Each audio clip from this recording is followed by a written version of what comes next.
Bonjour à tous. Donc, je suis Thibaut Pietri. Je m'occupe de la R&D sur toutes les offres cloud au sein d'Outscale. Et donc, je suis accompagné aujourd'hui de Philippe Charpentier, que je vais présenter tout à l'heure. Et on va vous parler de la souveraineté des données dans le cloud. Donc, je suis ravi de vous accueillir pour cette session. Aujourd'hui, qu'est-ce qu'on peut dire sur les données? Les données sont devenues finalement le nouveau pétrole. Elles transforment nos vies quotidiennes. Elles alimentent l'innovation, et en particulier autour de l'intelligence artificielle. Et de fait, elles stimulent la croissance économique. Mais avec tous ces usages, se pose la question du contrôle et de la protection des données. Et le cloud joue un rôle central dans cette approche, puisque d'une part, il favorise de façon très importante l'utilisation de ces données, en les mettant à disposition facilement, en les consommant, les utilisant, en les restituant de façon très facile à très grande échelle. Il assure également un certain niveau de sécurité mutualisé pour l'accès à ces données, mais reste quand même cette question de la localisation et de l'accès aux données qui devient une question préoccupante chez tous les acteurs du cloud.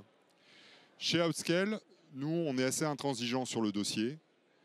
On a fait le choix d'avoir une approche où on construit des solutions cloud qui garantissent la souveraineté des données de nos clients. Ça signifie pour nous que nos clients doivent avoir 100% le contrôle de leurs propres données. Nos clients et rien qu'eux. Donc c'est une position que l'on a établie depuis la création d'Outscale et qu'on continuera à établir et qui correspond encore une fois à notre choix de souveraineté. Donc pour aller plus loin sur ce sujet, donc comme je vous le disais, je suis accompagné de Philippe Charpentier, qui est directeur technique chez NetApp France. Alors NetApp, c'est d'une part l'un des leaders mondiaux du stockage, c'est le numéro 1 français du stockage flash, et c'est aussi un partenaire historique d'Outscale, puisque la grande majorité des infrastructures de données d'Outscale s'appuient sur les solutions NetApp. Donc Philippe, à toi de jouer. Eh ben, écoute, merci Thibaut. Il y a effectivement Philippe Charpentier, moi je suis le directeur technique chez NetApp France. Donc est-ce que tout le monde connaît NetApp là, dans l'audience? Ouais. Il y en a qui ne sont pas sûrs. Alors en deux mots, vraiment NetApp, c'est une société américaine, principalement éditeur de logiciels, qui fait à peu près 6,5 milliards de chiffre d'affaires annuel, avec à peu près 12 000 personnes. D'accord. Comme l'a dit Thibaut, en France, on a cette chance-là d'être. Donc, on vend des plateformes de stockage, évidemment, et dans ces plateformes de stockage, il y a différents types de technologies, et on a la chance d'être le numéro 1 en France sur le stockage flash, sur le stockage fichier, et également sur le stockage bloc, ce qui est un petit peu moins connu. Donc, ça fait 3 trimestres qu'on est numéro 1. Donc, on va parler ici de souveraineté des données. Et en fait, un des axes importants de NetApp, c'est d'apporter de l'intelligence à l'infrastructure des données. Souvent, on peut imaginer, quand on construit une maison, on a la plomberie. La plomberie, c'est indispensable pour avoir de l'eau, mais on peut la rendre intelligente, cette plomberie, en gérant des régulateurs, en gérant des éléments qui vont gérer la température, etc. Et ben là, c'est un peu la même chose. On va ajouter énormément de services autour de la donnée pour que cette infrastructure soit intelligente. Et donc, plutôt que vous faire un cours théorique sur ce que c'est que la souveraineté, pourquoi du Secnum Cloud, pas du Secnum Cloud, j'ai décidé de prendre un petit peu une vision un peu séparée en m'appuyant sur ce qui existe déjà. Et qu'est-ce qui existe déjà et qu'on sait bien faire, notamment en Europe, c'est faire des réglementations. Donc ça nous entoure de partout. Quand vous allez vous faire vos courses au supermarché, tout est réglementé. Quand vous allez faire de l'IT, c'est réglementé aussi. Quand vous allez interagir avec votre banque, c'est réglementé. Et donc, même si on peut considérer ça comme des contraintes, c'est d'abord un ensemble de meilleures pratiques qui font qu'on va pouvoir assurer notre souveraineté numérique, que ce soit au niveau français ou au niveau européen. Donc, je vais creuser un petit peu le sujet et vous expliquer comment, évidemment, prêcher un peu pour ma paroisse, comment NetApp peut aider à assurer cette souveraineté. Donc, en général, quand on parle de souveraineté, il y a un laps de temps qui est incommensurable, dans le sens où il y a d'abord des lois qui sont prévues, discutées au niveau des parlements divers et variés. et qui ensuite sont mises en œuvre. Donc pour vous donner quelques exemples, donc il y a pas mal de régulations autour de la donnée. Hein, donc l'AI Act, c'est un des axes principaux en Europe. Évidemment autour de la sécurité, donc on va parler de NIS 2, on va parler de DORA hein, pour le secteur financier, que tout le monde connaît aussi. Ensuite, ça c'est assez passionnant aussi, tout ce qui est la digital economy. Donc les réglementations qui arrivent à ce niveau-là sont extrêmement précises et apportent beaucoup de meilleures pratiques. Et enfin, il y a tout un ensemble d'autres réglementations, donc toutes plus complexes les unes que les autres. Et donc celles qui ont des petites étoiles, là, vous voyez, DORA et AI Act, c'est les deux sur lesquels on va se focaliser pour parler un petit peu de souveraineté. Donc DORA, Digital Operational Resiliency Act, avec mon bon accent français. Donc qu'est-ce que ça fait? L'idée, c'est d'envoyer un certain nombre de signaux au secteur financier pour dire maintenant les banques, ce ne sont plus des risques isolés de problématiques cyber. Puisque les banques maintenant sont devenues des entités informatiques, s'il y a un risque cyber sur une, ça se répand comme un feu sur l'ensemble de l'écosystème. Et donc l'idée, c'est de dire, en termes de souveraineté, c'est de protéger l'ensemble et d'imposer un certain nombre de meilleures pratiques à l'ensemble du secteur financier. Donc je cite les banques, mais en fait c'est tout le système financier. Hein. C'est aussi bien la société qui va gérer vos payes à la fin du mois. Donc à cela est assujetti un certain nombre de contraintes et notamment d'amendes. Alors souvent on me demande, oui, mais est-ce que ces amendes vont un jour être effectivement mises en œuvre? Il suffit de regarder le parallèle avec RGPD. Et on se rend vite compte, hein, tout le monde n'en fait pas, c'est pas la une de la presse tout le temps, mais il y a encore 1 an et demi, vous avez Meta qui s'est pris une amende de 1,2 milliard. Donc, pas 1,2 million, hein, 1,2 milliard. Et sachant que 6 mois avant, ils avaient eu une amende de 500 millions. Après, vous avez des petites sociétés en France qui ont des amendes. Il y a eu CGDIM il y a quelques mois pour 800 000 euros. Okay. Donc les amendes, elles sont là, sachant qu'elles peuvent aller, dans le cadre de DORA, jusqu'à 1% du chiffre d'affaires annuel mondial. Donc ça peut très vite être important. En termes de timing, est-ce que vous savez à partir de quand DORA sera actif? Voilà, maintenant. C'est-à-dire que la date, c'était le 17 janvier. Ah bah oui, il y en a qui ont révisé. Et donc ce qu'il faut voir, c'est que si je remonte en arrière, les prémices, c'était en 2020 et donc la réglementation a été mise en œuvre le 16 janvier 2023, avec 2 ans pour être en conformité. Donc on va parler de l'AI Act tout à l'heure. Donc l'AI Act est arrivé plus tard puisque c'est cet été en juillet 2024. Et donc avec également grosso modo 2 ans pour être en conformité. Donc il y a toujours un peu de temps. Mais ce qu'il faut savoir, nous, NetApp, en tant que spécialiste de la donnée, on a effectivement été embarqué sur énormément de projets de mise en conformité par rapport à DORA. Okay. Donc ce que je vais faire, c'est que je vais rentrer un petit peu dans le détail et puis regarder un petit peu comment effectivement on assure la souveraineté grâce à ça. Donc il y a 5 gros piliers sur DORA. Le premier, évidemment, c'est de s'appuyer sur les standards, donc gérer les standards comme on le peut. Il y a une grosse partie qui est sur la réduction du risque et sur la préparation de cette réduction du risque, donc notamment de faire des tests en amont, des tests de pénétration, des tests de redondance. La notion de robustesse est inhérente dans DORA, même dans le titre. DORA, le R, c'est Resilient. Donc ça permet vraiment de s'appuyer sur des infrastructures qui sont redondées, potentiellement sur multi-sites, avec un certain nombre de meilleures pratiques, encore une fois, à appliquer. La notion de reporting est extrêmement importante, aussi bien en amont, c'est-à-dire lorsque je communique en interne à mes équipes, je sais exactement qui va gérer la crise, quelles sont les équipes qui sont mises en place et la task force qui est mise en place en cas de crise. Donc ça, c'est pour ce qui est communication interne. Et il y a aussi tout ce qui est communication externe, avec des obligations de communication sur ce qui est fait, sur le risque qui a eu lieu et comment on le communique aux autorités. Okay. Donc ça, c'est tout un pan de DORA qui est également très spécifique et très documenté. Et le dernier point sur lequel je vais insister, parce que en fait, vous voyez, entre parenthèses, là, il est marqué Third Party ICT, en parenthèse, il est marqué Cloud. Cloud n'est pas mentionné finalement dans les 120 pages du document, 122 pages du document DORA. Mais en sous-jacent, tout le monde sait qu'on parle de cloud.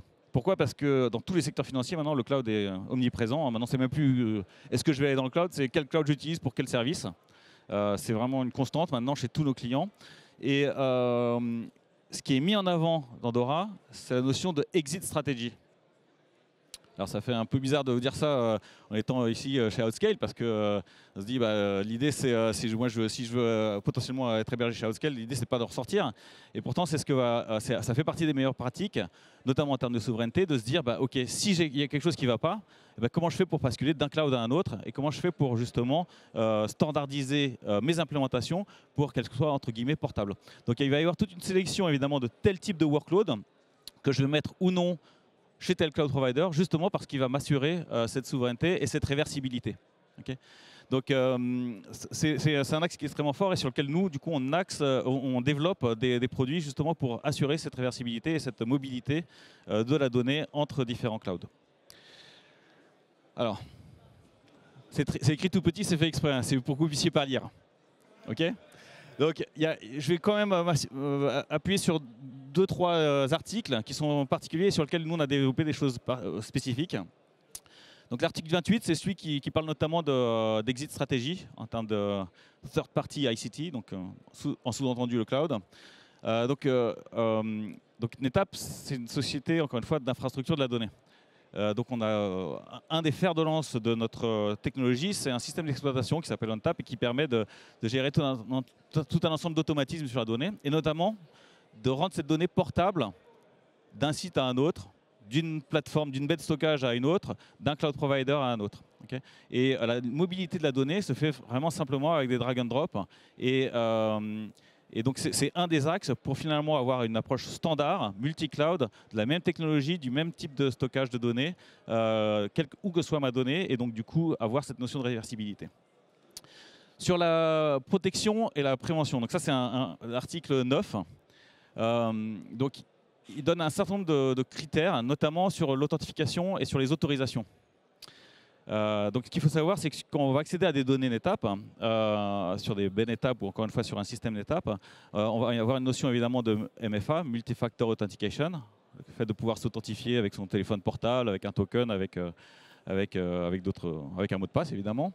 Mais il va aussi y avoir la notion, ce qu'on appelle le multi-admin verification. Alors on a tous l'idée, pour ceux qui regardent un petit peu les films de guerre avec des bombes nucléaires, là on voit les deux clés, les deux personnes qui arrivent avec chacun avec leur clé et puis le bouton rouge. Voilà, c'est ces deux clés, multi-admin verification. L'idée c'est de se dire, avant de pouvoir déclencher la bombe nucléaire, avant de détruire toutes mes données, j'ai besoin d'avoir 2 personnes qui valident. Ou alors j'ai besoin que l'admin il ait un complice. Okay, donc ça c'est encore autre chose. Donc on peut mettre une 3e personne si besoin. Et donc ces notions sont clairement décrites aussi dans Dora. Et donc évidemment elles ont été mises en place au sein de nos plateformes qui sont utilisées chez Outscale. Un autre aspect dans la protection et la prévention, c'est la notion de chiffrement. Alors j'ai appris qu'il y avait justement eu une annonce sur l'ordinateur quantique qui est bon. Je ne vais pas rentrer dans les détails, mais parce que un des sujets du chiffrement aujourd'hui, c'est de dire ce qui est chiffré aujourd'hui peut être volé quand même, parce que dans 3, 4, 5 ans, les ordinateurs quantiques seront potentiellement en mesure de les déchiffrer. Et s'il y a des notions de données sécurité et défense, on va être potentiellement gêné. Donc nous, on a aussi fait une annonce là-dessus sur le fait qu'on a adapté tous nos algorithmes de chiffrement, aussi bien at rest, c'est-à-dire physiquement, que in transit, c'est-à-dire en communication, pour être proof sur le post-quantum cryptographie. Et donc, il s'est validé par le NIST, tous ces éléments-là. Donc, le chiffrement, c'est un sujet en soi et on a plein de méthodes. Mais l'idée, c'est qu'évidemment, on est conforme par rapport à ces meilleures pratiques aussi en termes de gestion de la donnée et de protection de la donnée. Sur la détection. Alors, la détection, c'est souvent lié à une attaque. Okay.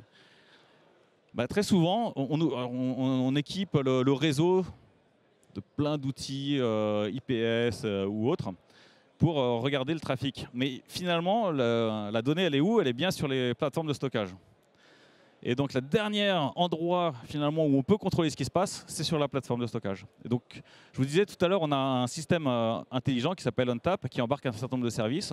Un des services qui est embarqué, c'est un service de protection anti-ransomware qui va simplement regarder les IO les entrées-sorties qui arrivent sur la baie. Bah, typiquement, quand il y a une attaque, il y a beaucoup de chiffrement. C'est-à-dire que l'attaquant il va voler des données potentiellement, donc beaucoup de lecture, mais il va aussi d'un seul coup chiffrer et dire bah, si vous voulez que je déchiffre, voilà, je vous donne la clé en contrepartie de tant de bitcoin. Bah, ces notions de chiffrement, c'est beaucoup d'écriture. Bah, qu'est-ce que va savoir faire la baie? Bah, c'est détecter un comportement anormal et dire ah bon là, il y a beaucoup d'écriture, il y a quelque chose qui ne va pas bien, je protège ma donnée.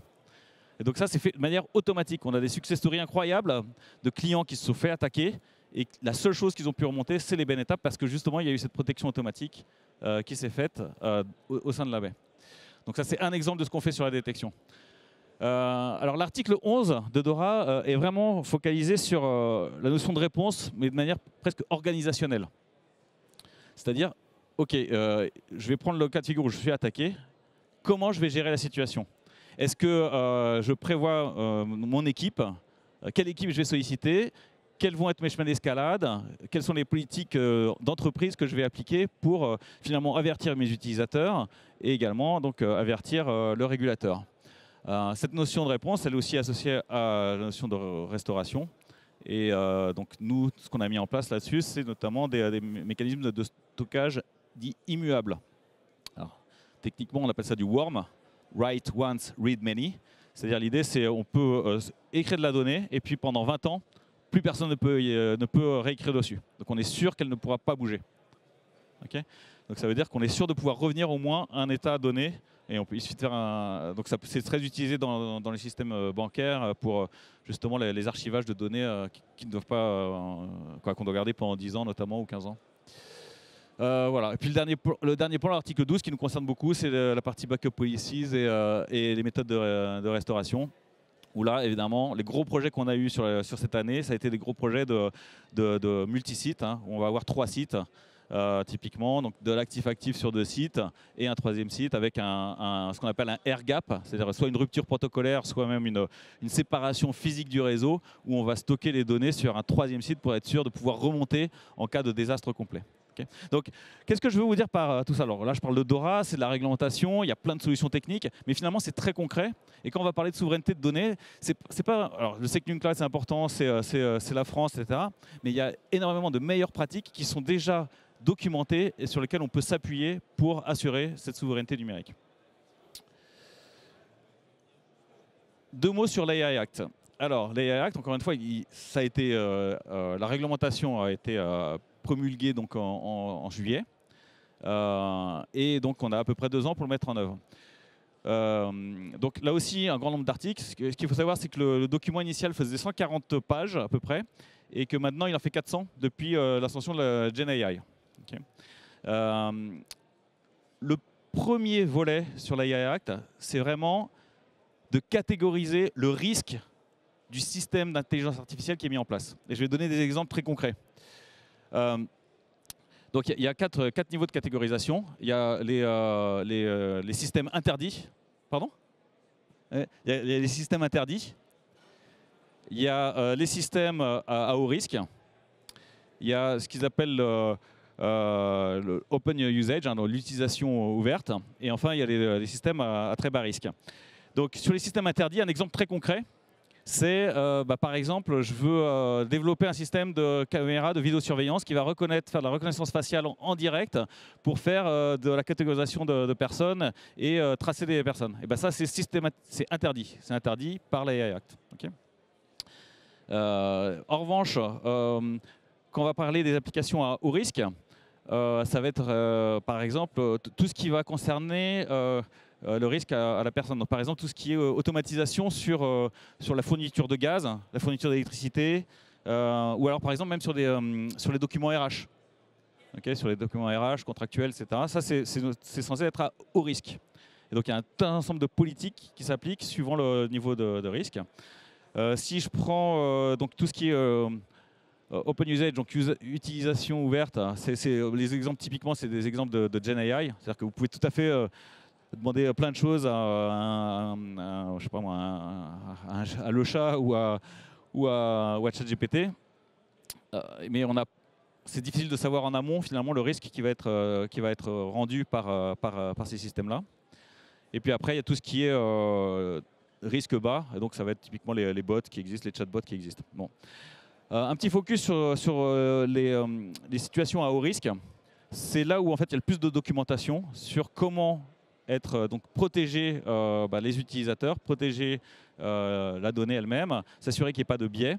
Et donc il y a un certain nombre de critères qui sont mis en avant, notamment la notion d'une intervention humaine pour valider, la notion de pouvoir loguer ce qui se passe en interaction avec l'IA et surtout d'avoir un... c'est pas que du logging d'informations, mais c'est aussi la possibilité de revenir en arrière et de rejouer finalement une scène qui se serait déjà jouée.